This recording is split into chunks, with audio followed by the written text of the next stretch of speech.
ছাত্রলীগ হোক, কার সাবেক পরিচয়, এটা আমাদের কাছে মুখ্য নয়। আমরা বিকালে প্রেস বিজ্ঞপ্তির মাধ্যমে কে কোন জায়গায় দায়িত্ব পালন করবেন সেটা আমরা জানিয়ে দিব আপনাদেরকে।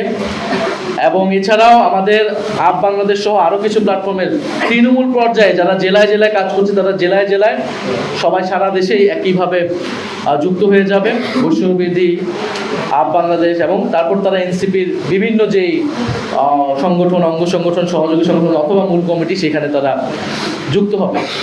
এই বিষয়ে যুক্ত হওয়া বিষয়ে আমি আরও দু একটি কথা বলতে চাই যে এখানে আমরা এনসিপি গঠিত হওয়ার সময় খুব পরিষ্কারভাবেই বলেছিলাম, এখনও যে আমাদের এনসিপিতে আমরা যুক্ত হওয়ার ক্ষেত্রে কার কি সাবেক পরিচয় এটা আমাদের কাছে মুখ্য নয়।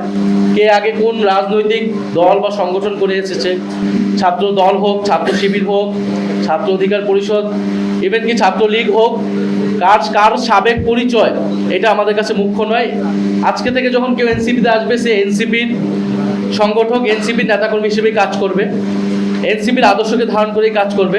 তবে কোনো ফ্যাসিজমে অংশগ্রহণকারী, গণহত্যায় অংশগ্রহণকারী, গণহত্যাকে সমর্থনকারী, চাঁদাবাজ, দুর্নীতির যা অভিযুক্ত, সন্ত্রাস, এই ধরনের কোনো ব্যক্তি কখনোই এনসিপিতে আসতে পারবে না, এনসিপিতে থাকতে পারবে না। যারা এনসিপির গঠনতন্ত্র অনুযায়ী এনসিপি যে দায় ও দরদের রাজনীতি প্রতিষ্ঠা করতে চায়, বৈষম্যহীন গণতান্ত্রিক বাংলাদেশ প্রতিষ্ঠা করতে চায়, সেই রাজনীতিকে ধারণ করে আমরা সবাই একত্রে আমরা জুলাই গণ অভ্যুত্থানের যে আকাঙ্ক্ষা, সেটাকেই মাথায় রেখে আমরা সামনের দিনে আগাতে চাই।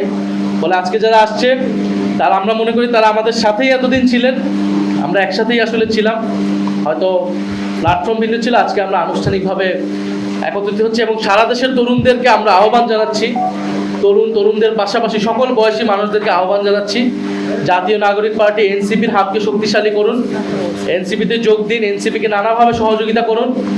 এনসিপি এখনও সংস্কারের পক্ষে দৃঢ় ভূমিকা রেখে যাচ্ছে, বিচারের প্রশ্নে আমাদের ভূমিকা থাকবে, বাংলাদেশের সার্বভৌমত্বের প্রশ্নে ভূমিকা রাখবে। সর্বোপরি বাংলাদেশকে নতুন কোনো স্বৈরতন্ত্রের যাতে উদ্ভব না ঘটে, এই জন্য তরুণদেরকে ভূমিকা রাখতে হবে।